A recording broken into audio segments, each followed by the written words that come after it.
오늘 본문은 드디어 이제 여리고성을 돌기로 준비된 시간, 하나님께서 이스라엘 민족이 어떻게 여리고성을 정복할 것인가를 가르쳐주고 있습니다. 하나님은 이스라엘 민족이 여리고성을 정복하는 방법으로 여리고성을 하루에 한 번씩 6일 동안 돌고 마지막 7째 날은 7번 돌고 함성을 질러라. 그러면 그 여리고성을 정복할 것이다 라고 말씀하고 있습니다.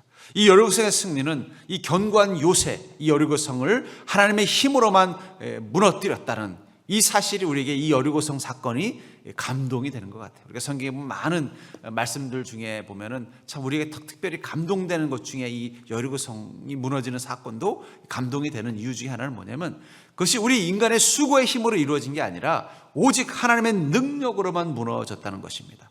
그리고 그 속에서 우리는 하나님이 나와 함께 하시고 하나님이 함께 싸우시며 하나님의 군대가 동행하는 인생은 얼마나 멋진 인생을 살 수 있는가를 이 여리고성 사건을 통해서 알게 되는 것입니다. 우리에게도 우리만의 견고한 여리고성이 있죠.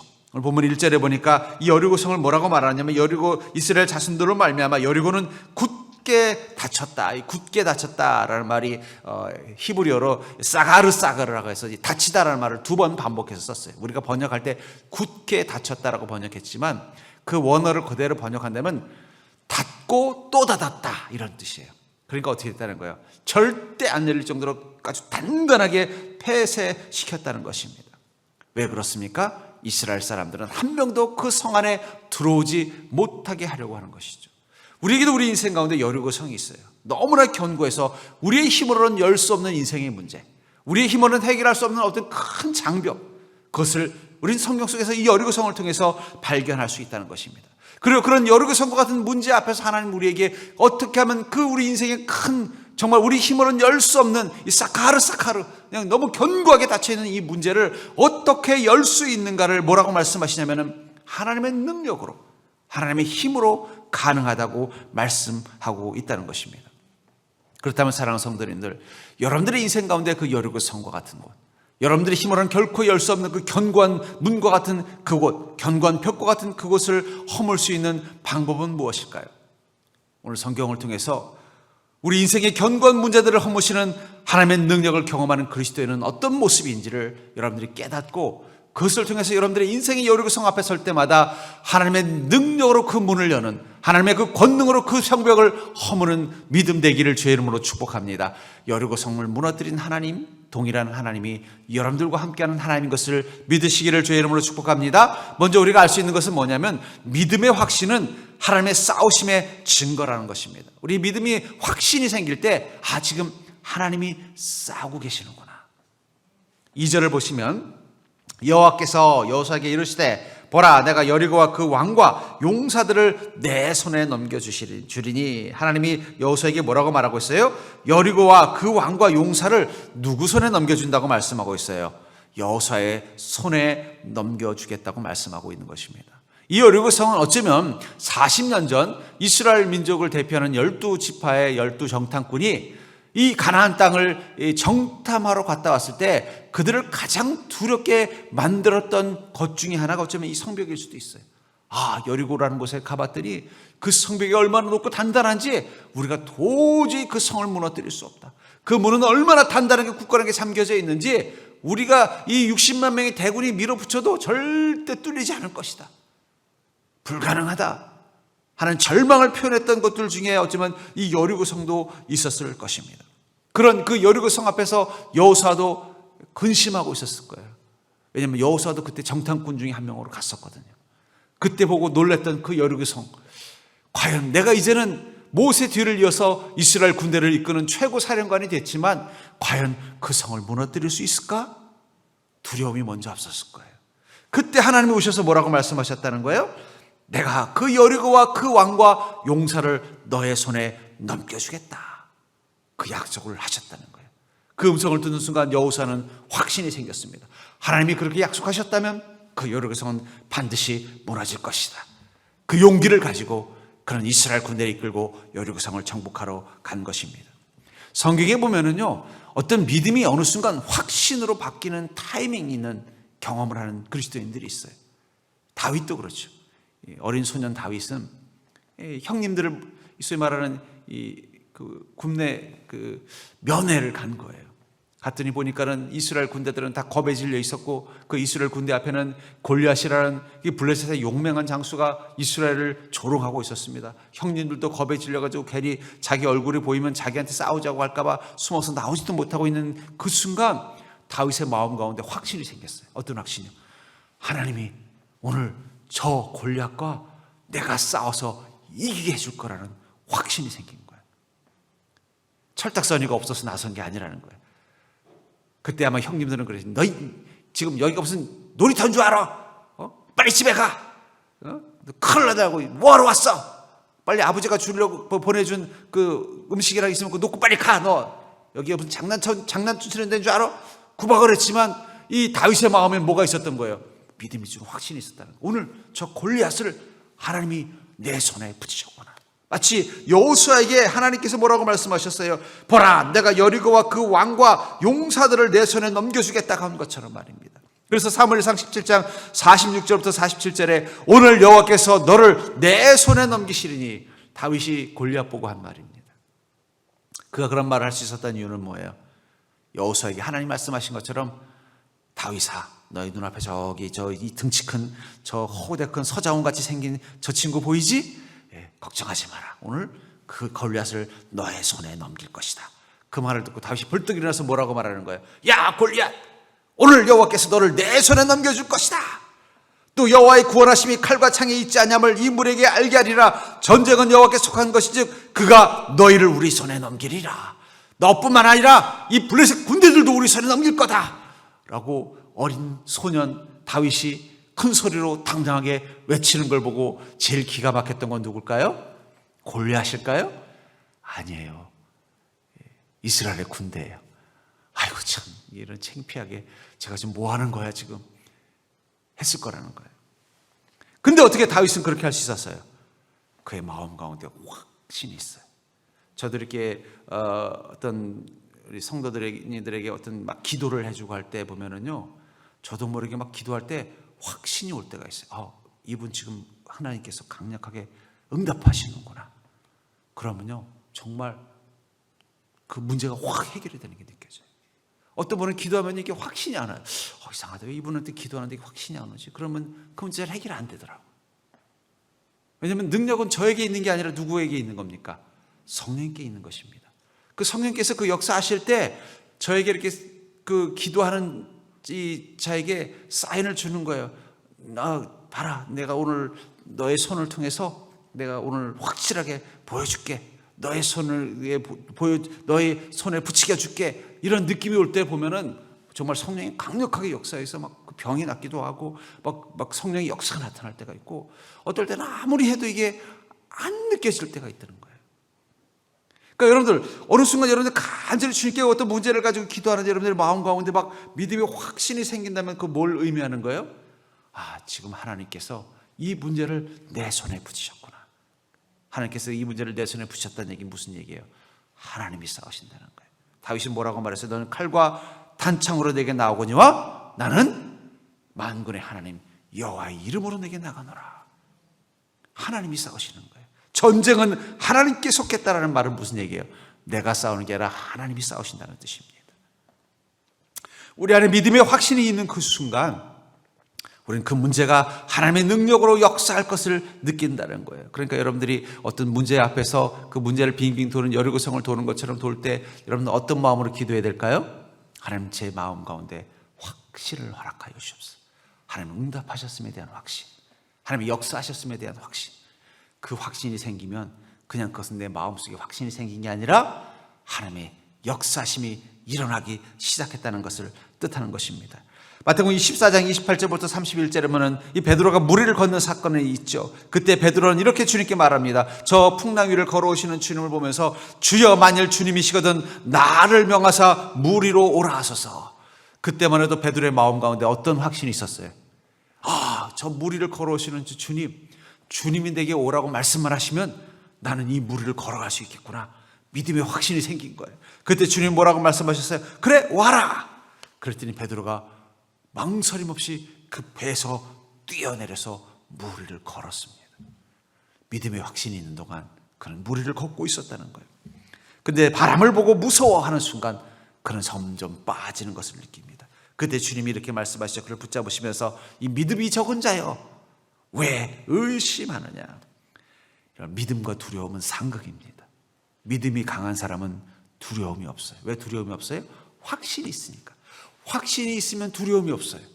확신이 없으면 두려움이 생기는 거예요. 인생도 그래요. 확신이 있는 사람은 두려움이 없습니다. 그러나 확신이 없어지면 두려움이 자라는 거예요. 베드로가 확신을 가졌을 때는 두려움이 없었습니다.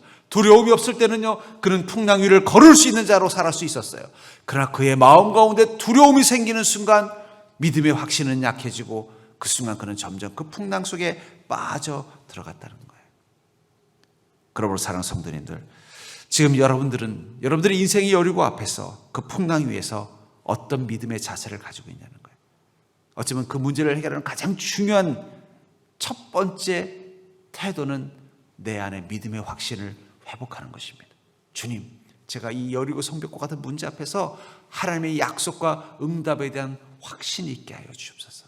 주님이 오라고 하시면, 주님이 나더러 오라고 하시면, 주님이 시라면 나더러 오라고 명령하시면 내가 충분히 그 무리를 걸을 수 있다는 것, 주님이 그 여리고 성을 돌라고 하셨을 때 내가 돌면 그 성벽이 무너질 거라는 믿음의 확신을 회복하게 해 주옵소서. 여러분들의 믿음의 확신을 회복하는 믿음 되기를 주의 이름으로 축복합니다. 그러니까 이 믿음의 확신을 가지면 하나님의 역사심이 보이기 시작하고 그것이 시작됐다는 하나님이 마치 자동차에 시동을 거는 것처럼 사인이 되는 거예요. 그때까지 우리는 어떻게 되겠어요? 계속 기도하면서 하나님이 내 마음 가운데 믿음의 확신을 주기를 요청하면서 주님의 응답을 기다리는 믿음이 필요한 줄 믿습니다. 두 번째, 우리가 견고한 우리 인생의 문제를 허무시는 하나님의 능력을 경험하는 우리 그리스도인의 특징은 무엇인가? 그것은 바로 그리스도인의 성실은 하나님의 명령에 순종함이라는 거예요. 우리 그리스도인의 성실은 하나님의 명령에 순종함이라는 것을 이 여리고 성벽을 무너뜨린 사건을 통해서 우리는 알 수 있다는 것입니다. 3절을 다시 보시면 너희 모든 군사는 그 성을 둘러 성 주위를 매일 한 번씩 돌되 엿새 동안을 그리하라. 그 성벽을 매일 한 번씩 돌라 그러는데 누가 돌라 그랬어요? 모든 군사가 돌라 그랬어요. 군사가 60만 명입니다. 60만 명이 성벽을 한 번 돈다는 건 이건 엄청난 장관이에요. 6만 명만 성을 돌아도 대단한 건데 60만 명이 돌리니 얼마나 장관이겠어요. 그것을 어떻게 하라고 말하고 있어요? 6일 동안 매일 하라. 만약에 하나님께서 6일이 아니라 6년 동안 매일 하라고 했어도 그들은 했을까요? 안 했을까요? 그들은 했을 것입니다. 왜냐하면 그들은 40년간 광야에 있으면서 주님의 명령 앞에 날마다 순종하는 훈련을 받았습니다. 불기둥이 움직이면 한밤중에도 일어나서 그 기둥을 따라가고, 구름 기둥이 움직이면 한 뜨거운 태낮에도 일어나서 짐을 싸서 그 구름 기둥을 따라다니면서 그들은 날마다 주님의 명령, 주님의 음성 앞에 순종하는 삶을 40년간 훈련한 거예요. 40년간 불기둥, 구름 기둥도 따라다녔는데 여리고성 하루에 한 바퀴 돌라는 게 뭐 어렵겠어요. 그것도 7일 동안만 돌면 되는데 그들은 망설임 없이 어떻게 해요? 그래요? 뭐 그거야 뭐 껌이죠? 하면서 다음날 일어나서 후루룩 돌았다는 거예요. 망설이지도 않았어요. 왜 그래요? 40년간 날마다 불기둥, 구름기둥을 통해서 주님의 명령 앞에 날마다 반응하는 훈련이 되어 있었다는 것입니다. 여러분, 우리 그리스도인들은 인생을 살 때 성실하게 열심을 다해서 사는 자들이어야 돼요. 우리는 게으르면 안 돼요. 그러나 열심히 축복이 되려면은요, 거기에는 중요한 부분이 있습니다. 열심히 축복이 되는 열쇠가 있다는 거예요. 내가 열심을 다해 살아가고 애를 다해 살아가는데 그것이 축복이 되려면은 반드시 중요한 요소가 있다는 거예요. 제가 우리 서정교회 성도님들은 다 부지런하시고 열심을 다해서 자기 인생 가정을 돌보고 삶을 살아가고 최선을 다합니다. 근데 그 열심히 축복이 되려면 무엇이 필요한가? 그 창세기 31장 6절부터 9절에 보면 이 야곱의 열심이 그의 축복으로 바뀌는 과정을 잘 설명하고 있어요. 야곱이 빈손으로 하란 땅에 갔지만 그는 그 속에서 양을 두 떼나 이룰 만큼 성공한 소위 말하는 이 축산업자가 될 수 있었습니다. 근데 그 과정 가운데서 그가 그 성공하는 것을 끊임없이 그의 외삼촌 라반과 그의 사촌들이 방해했어요. 방해했음에도 불구하고 그는 성공할 수 있었습니다. 그 성공의 비결을 이렇게 말하죠. 6절에 그대들도 알거니와 내가 힘을 다해 그대들의 아버지를 섬겼거늘. 야곱은 어떻게 했다고 말하고 있어요? 힘을 다했다는 거예요. 그러니까 저희 사장님인 이 라반 사장님 밑에서 그 양들을 키울 때 어떻게 했다는 거예요? 절대 손해보지 않도록 하기 위해서 정말 힘을 다했다는 거예요. 불철주에 새벽부터 저녁 늦게까지 양이 조금이라도 아프면 밤을 새가면서 그 양들을 돌보고 키움을 통해서 어떻게 해요? 거기서 나오는 그 배당을 받아서 자기 재산을 늘려갈 수 있었다는 거예요. 그대들의 아버지가 나를 속여 품삯을 10번이나 변경하였으나 그때마다 그 사장님은 어떻게 했다는 거예요? 자꾸 계약 조건을 또 바꾸고 또 바꿔서 오히려 야곱이 손해를 보게 만들려고 했다는 거예요. 그럼에도 불구하고 그는 여전히 성실하게 그 일을 감당할 수 있었던 비결은 무엇입니까? 그것은 그가 성실한 성품 때문만이 아니라 날마다 주님의 음성이 있었기 때문이에요. 사장님이 계약 조건 바꿀 때마다 야곱은 얼마나 화가 났겠어요. 그렇죠? 남도 아니고 장인어른이 좀 잘 살아보겠다는데, 사위가 좀 열심히 해서 아니 좀 돈 좀 벌어보겠다는데 그거를 시샘해서 자꾸 계약 조건을 바꿀 때 얼마나 화가 났겠어요. 남도 아니고 가족인데. 근데도 야곱은 한 번 불평하지 않고 열심을 다했던 건 뭐냐면 그때마다 하나님의 음성이 들려드는 거예요. 야곱, 너는 누구 보고 이 일하고 있니? 너 나보고 이 일하는 거잖아. 너에게 복을 주는 것은 저 외삼촌 라반이 아니라, 너의 장인 라반이 아니라, 너의 사장님 라반이 아니라 나잖니. 나를 보고 너의 삶에 최선을 다해라. 그러니까 어떻게 된 거예요? 실망할 때마다, 10번씩이나 속일 때마다, 낙심되고 실망할 때마다 그는 낙심하지 않고 다시 일어나서 자기 그 계약 조건이 바뀐 상황에서 또 열심을 다하면요, 신기하게 하나님이 어떻게 한 거예요? 그들을 또 바꿔서 또 야곱이 점점 더 부자가 되도록 만들어줬다는 거예요.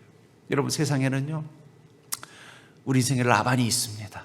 우리가 잘 되는 걸 좋아하지 않아요. 심지어는 가까운 사람이. 그렇다고 해서 이 사람이 손해본 거예요. 라반이 야곱 때문에 손해본 게 아니에요. 라반은 야곱을 통해서 라반도 더 잘 살게 됐어요. 근데 문제는 뭐냐면 이 야곱이 100마리를 키우면은요, 거기서 나오는 수익은 이 라반은 10마리가 더 늘어서 110마리가 됐는데 야곱은요 100마리가 더 늘어가지고 그냥 100마리를 더 얻는. 그러니까 이제 자꾸 이게 자기보다 더 많은 이득을 얻는 게 싫어서 어떻게 해요? 자꾸 계약 조건을 바꾸는 거예요. 바꾸면 또 바꾼 대로 또 그렇게 되니까 10번이나 바꾸는 거예요. 그런 것처럼 우리 인생에는요, 이 라반 같은 사람이 있습니다. 우리가 정말 열심을 다해 살아가면 그걸 시기하고 질투해서 우리가 잘 되지 못하도록 자꾸 때로는 음해하기도 하고 때로는 회방하기도 하고 또 우리 것을 뺏어가려고도 한다는 거예요. 그럴 때마다 우리는 낙심하고, 아니 내가 이걸 뭐 이렇게 열심히 살아. 심지어는 그들이 가족 가운데도 있어요. 내가 죽어라고 일하면 가족이 와서 사고 한 번씩 칠 때마다 싹싹 뺏어가고 날아가 버리고. 그때마다 하나님의 음성이 뭐라고 말해요? 내가 너를 복되게 하겠다고 하지 않았니? 넌 누구 보고 이 일 열심히 하는 거니? 우리는 하나님 약속 보고 열심히 하는 거라는 거예요.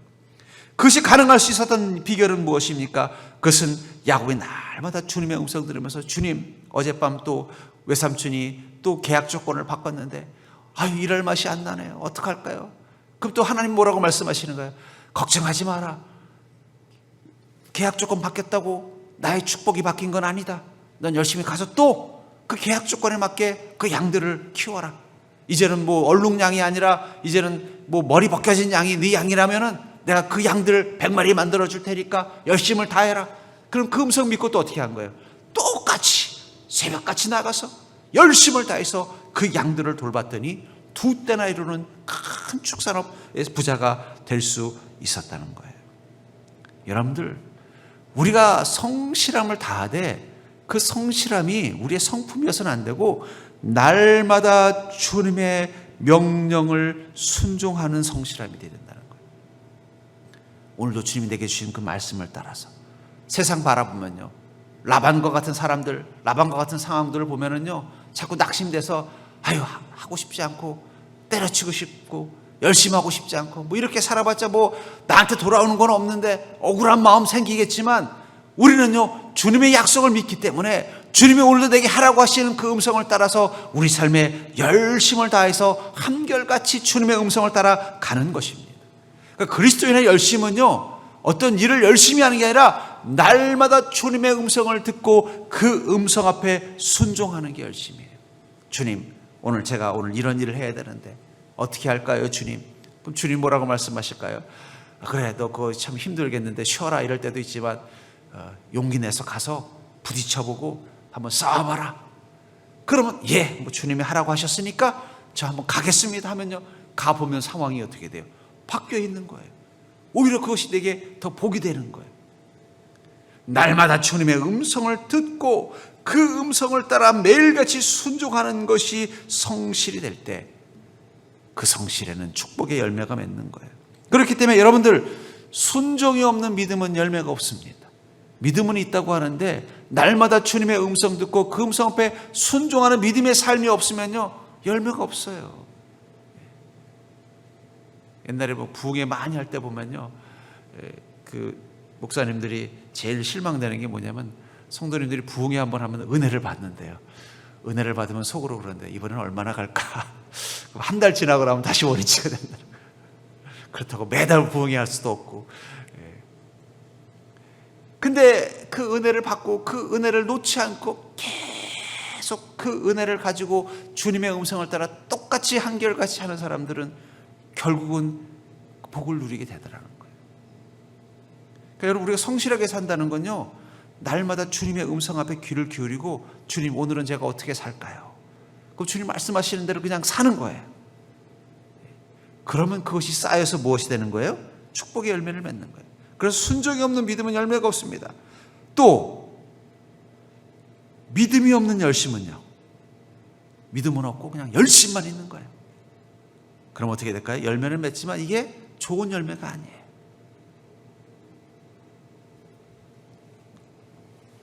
순종이 없는 열심은 좋은 열매가 아니라는 거예요. 하나님 말씀 옆에 순종함이 없는 열심은 좋은 열매를 맺지 못하는 것입니다. 그렇기 때문에 여러분들, 우리에게 필요한 영적인 습관은 무엇입니까? 날마다 말씀을 삼하고 날마다 그 말씀 앞에 순종하는 것입니다.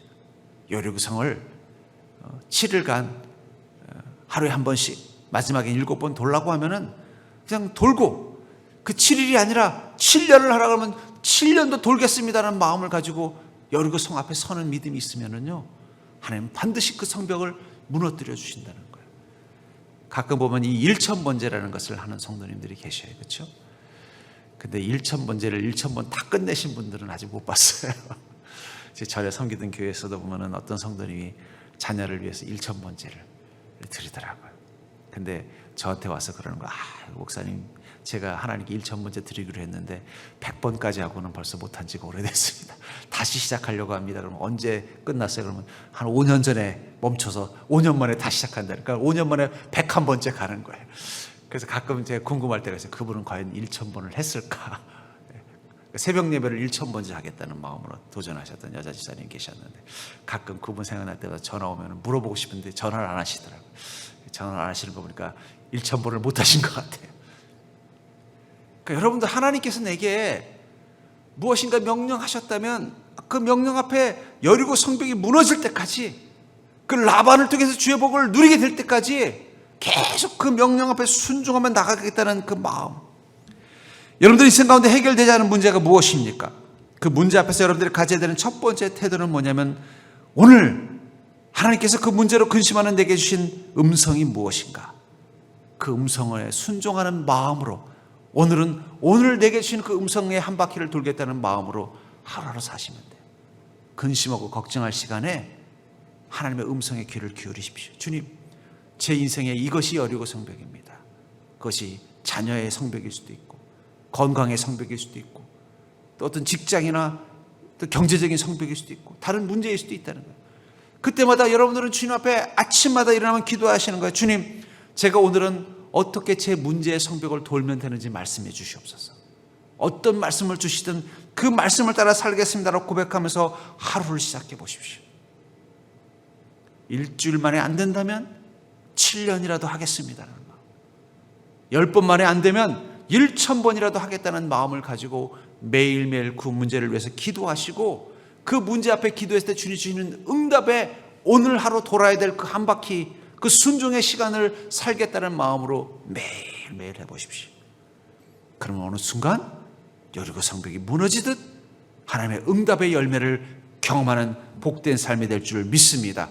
제가 기도 노트를 꼭 쓰는 이유가 바로 그거예요. 그 1000번째 하나님의 응답하시는 그 시간들이 반드시 온다는 확신을 갖는 거예요. 그래서 저는 제가 지금까지 했던 그 기도 노트를 일부러 시간 내서 뒤돌아보면서 이거는 몇 년도에 얼마 만에 응답됐지, 그런 걸 체크하면서 하나님이 지금도 내가 성실하게 날마다 마치 여리고 성벽 한 바퀴를 돌듯 기도하기를 원하시는구나. 그러니까 여러분들 혹시 주님 앞에 정말 주님 저 너무 오래 기다렸어요, 이 문제 주님 해결해 주지 않으면은 전 정말 이제 지쳐서 못하겠어요 하는 문제가 있다면 오늘부터 1000번째 하십시오. 1000번째가 무슨 헌금 1000번 하는 게 1000번째가 아니에요. 매일같이 교회 와서 1000번 기도하십시오. 교회 와서 1000번 기도할 시간이 없으면 집에서, 근데 집에서 하면 잘 안 되죠.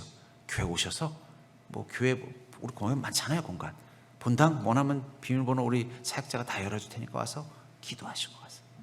1시간이든 2시간. 그 문제가, 그 여리고 성벽이 무너지듯 그 문제가 해결될 때까지 계속 성벽을 도는 믿음으로 매일매일 기도해 보세요. 그럼 하나님께서 반드시 그 문제를 해결해 주실 줄 믿습니다. 그게 바로 하나님의 능력, 하나님이 싸우시는 비결이라는 거예요. 세 번째로, 우리가 인생의 견고한 문제를 허무시는 하나님의 능력을 경험하는 그리스도인은, 바로 가장 강한 그리스도인은 하나님의 때를 기다릴 수 있는 자라는 것입니다. 가장 강한 그리스도인은 하나님의 때를 기다릴 수 있는 자라는 것입니다. 10절과 11절을 보시면 여호수아가 백성에게 명령하여 이르되 너희는 외치지 말며 너희 음성을 들리게 하지 말며 너희 입에서 아무 말도 내지 말라. 그리하다가 내가 너에게 명령하여 외치라 하는 날에 외치라 하고 여호와의 개가 그 성을 한번 돌게 하고 그들이 진영으로 돌아와서 진영에서 자니라. 그 성벽을 돌 때 하나님께서 여호수아를 통해서 뭐라고 명령하시냐면 너희들은 아무 소리도 외치지 말고 가만히 돌라는 거예요. 그리고 외치라고 할 때 그때 비로소 외쳐라. 그러니까 이스라엘 민족이 아마 6일 동안 어떻게 했을까요? 아무 말도 않고 그냥 돌았을 거예요. 여리고 성 안에 있었던 사람들이 쟤네들이 왜 저러는 거야? 막 이유를 몰라서 당황했을 거예요. 왜 싸울 때는 제일 중요한 게 뭐예요? 사기가 중요합니다. 그래서 싸울 때 제일 먼저 하는 게 뭐예요? 고함부터 지르고 그럴까? 와! 하고 싸우는 거예요. 그래서 상대방을 기를 탁 죽이고 싸워야 되는데 이건 조용히 무슨 장례식장 가는 것처럼 조용히 도니까 이게 왜 저러나? 근데 중요한 건요, 이 싸움터에 나온 이 여호와의 군대들, 이 이스라엘 군대들이 다 지금 전투 의지가 있음에도 불구하고 어떻게 한 거예요? 다 침묵하라고 하니까 입을 꼭 다물고 소리 지르면서 뛰어들고 싶지만 아마 그들 중에는 장비같이 다혈질인 군인들도 있었을 거예요. 그들은 이거 지금 이게 뭐 하는 짓입니까? 제가 먼저 성벽으로 뛰어 올라가겠습니다. 막 소리 지르고 싶은데도 주님께서 어떻게 하라고 말씀하셨어요? 아직 때가 아니니까 외치지 말라고 하니까 침묵하고 돌았을 거라는 거예요. 외치라 하는 날이라는 것은 바로 하나님의 때, 그 성벽이 무너질 때를 말하는 것입니다. 그리고 마지막 7일째 7번째 도는 순간 하나님은 외치라고 명령하셨고 그 순간 이스라엘 민족, 이스라엘 군대가 와 하고 외치는 순간 마치 지진을 만난 건물처럼 여리고 성벽이 후루룩 무너지면서 그 성벽 위에서 싸우려고 대고 준비하고 있었던 그 여리고의 군인들은 어떻게 돼요?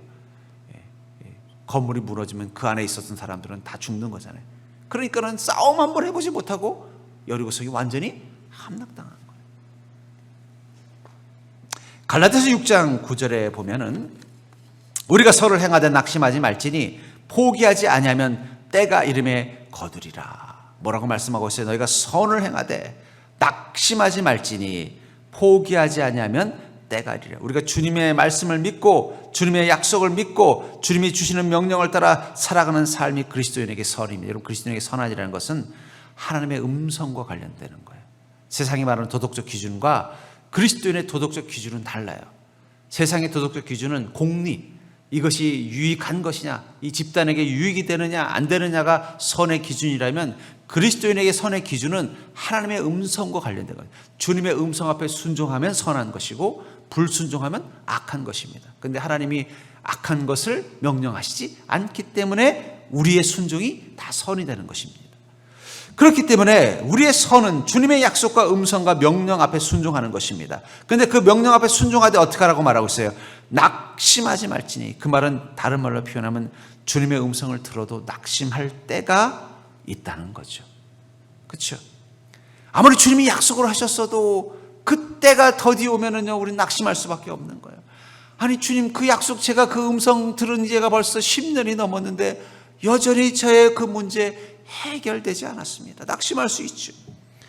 낙심하게 되면 어떻게 돼요? 포기하고 싶어져요. 포기하지 아니하면 어떻게 된다고 말하고 있어요? 때가 이름에 거두리라. 그때는 하나님의 계획 속에 있었던 때를 말하는 것입니다. 열왕기상 19장 3절부터 7절에 보면 이 엘리야가 아합과 이 영적 싸움을 했어요. 바알과 아세라를 섬기는 그 아합과 이세벨과 영적 싸움을 해서 멋지게 갈멜산에서 승리를 했습니다. 근데 돌아온 결과는 뭐예요? 이세벨이 더 엘리야를 죽이겠다고 자객들을 보냈다는 사실을 듣고는요, 그가 도망가면서 그것을 열왕기상 19장 3절에서 그가 이 형편을 보고, 이 형편은 어떤 형편이에요? 자기가 처한 상황을 말하는 것입니다. 일어나 자기의 생명을 위해 도망하다가 그는 자기의 생명을 지키기 위해서 도망가는 거예요. 그래서 유대 광야로 들어가, 이제 시내 광야로 들어갑니다. 그 광야로 쭉 하룻길쯤 가서 어떻게 돼요? 그것도 광야에서도 하룻길을 가는 깊은 곳에 들어가서 로뎀나무 아래에 앉아서 자기가 죽기를 청했다라고 말하고 있어요. 그 얘기는 뭐예요? 그가 너무너무 낙심한 거예요. 낙심된 상황을 뭐라고 말하는 거예요? 좀 저를 좀 죽여주십시오, 하나님. 그리고 이렇게 말하는, 지금 내 생명을 거두시옵소서. 다 포기하고 싶어요. 우리 인생 살다 보면요, 인생에 이세벨 같은 사람 만날 때가 있고 상황을 만날 때가 있죠. 나를 막 너무 두렵고 근심되고 걱정되게 만드는 상황들. 아이고 주님, 우리 가족들 생각하면 막 너무 걱정되고 근심돼서 잠이 안 와요. 너무너무 낙심되는 거예요.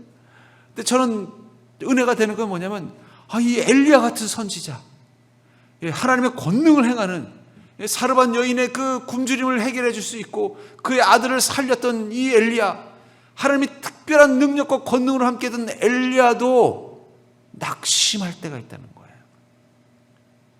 주님의 음성을 기다리다가 낙심할 수 있다는 거예요. 여러분들, 엘리야도 낙심할 수 있는데 우리도 낙심할 수 있습니다. 엘리야도 포기하고 싶었다는 거예요. 그래서 뭐라고 말해요? 내 생명을 좀 거둬주십시오. 차라리 여기서 죽는 게 저는 제일 행복하겠습니다. 저는 더 이상 못하겠어요, 하나님. 저 더 이상 이세벨, 그냥 이세벨 생각만 해도 벌써 공황장애가 와서 견딜 수가 없습니다. 우리도 그럴 때 있죠. 어떤 상황, 내 삶에 이 이세벨과 같은 문제를 생각하면 막 공포가 밀려오고 근심에 잠이 안 와서 불면증에 사로잡히고 그 문제만 생기면 막 이제 눈물도 안 나오는, 차라리 하나님 저 좀 데려가세요. 전 죽었으면 좋겠어요. 주님 품에서 천국에 있는 게 더 행복할 것 같아요. 엘리야에게도 있었는데 우리라고 왜 없겠어요? 엘리야도 그런 낙심과 포기의 순간을 경험할 때가 있었는데, 근데 하나님은 그때 어떻게 하셨어요? 천사가, 엘리야에게 천사라면 우리에겐 성령님이 함께 계십니다. 여러분, 하나님이 엘리야는 천사 보내서 위로했는데 우리는요, 하나님이신 성령님이 직접 오셔서 위로하는 거예요. 우리를, 하나님께서 엘리야보다 우리를 더 사랑한다는 뜻이에요. 엘리야를 더 사랑했으면 어떻게 했겠어요? 엘리야는 하나님이 와서 어루만져 주시고 우린 천사를 보내서 어루만져 주셨을 텐데, 엘리야는 천사를 통해서 어루만져 주시고 우리는 하나님이 직접 오셔서 성령님으로 어루만져 주신다는 거예요. 그 얘기 뭐예요? 하나님이 나를 엘리야보다 더 사랑하는구나. 여러분 믿으시기 바랍니다. 여러분들 낙심할 때, 포기하고 싶을 때 성령님이 오셔서 여러분들을 위로하신다는 얘기는 하나님이 여러분들을 엘리야보다도 더 사랑한다는 증거예요. 사랑한다는 얘기는 무엇입니까? 이 낙심과 이 포기로 끝나게 하지 않는다는 거예요. 성령님이 나를 위로해 준다는 얘기는 하나님의 때가 곧 오고 있다는 뜻이에요. 이 문제로부터 내가 벗어날 수 있는 때, 하나님의 응답이 나타나는 그때, 이 여리고 성벽이 무너지는 그때를 주님께서 곧 보여주실 거라는 뜻입니다. 그래서 엘리야는 어떻게 했습니까? 그 자리에 털고 일어납니다. 그리고 끝까지 주님신 그 사명의 길을 가요. 그리고 드디어 아합과 이세벨은 비참하게 하나님의 심판을 받고 새로운 왕이 와서 이제는 그 우상들을 다 쫓아냅니다. 이스라엘 민족이 이 40년간 광야에서 받았던 훈련의 가장 핵심은 하나님의 때까지 기다리는 훈련입니다. 이 강아지를 이렇게 훈련하는 장면을 TV에서 보면요, 제일 많이 쓰는 단어가 뭔지 아세요? 기다려, 기다려. 그래요. 그럼 훈련이 잘 된 강아지는 어떻게 해요? 기다려요. 훈련이 안 된 강아지는요, 못 기다리고 덥석 물든지 뛰어가든지, 그런 건 훈련이 덜 된 거예요. 그러니까 이 명견들, 정말 이 명견들의 특징은 뭐냐면 기다려 그러면 기다린다는 거예요. 눈앞에서 막 난리가 나도 가만히 있어요. 우리가 정말 주님 앞에서 온전히 훈련된 믿음이면요, 어떻게 해요? 주님이 기다려. 그럼 어떻게 될까요, 여러분들? 한번 해보세요. 어떻게 기다리실 거예요?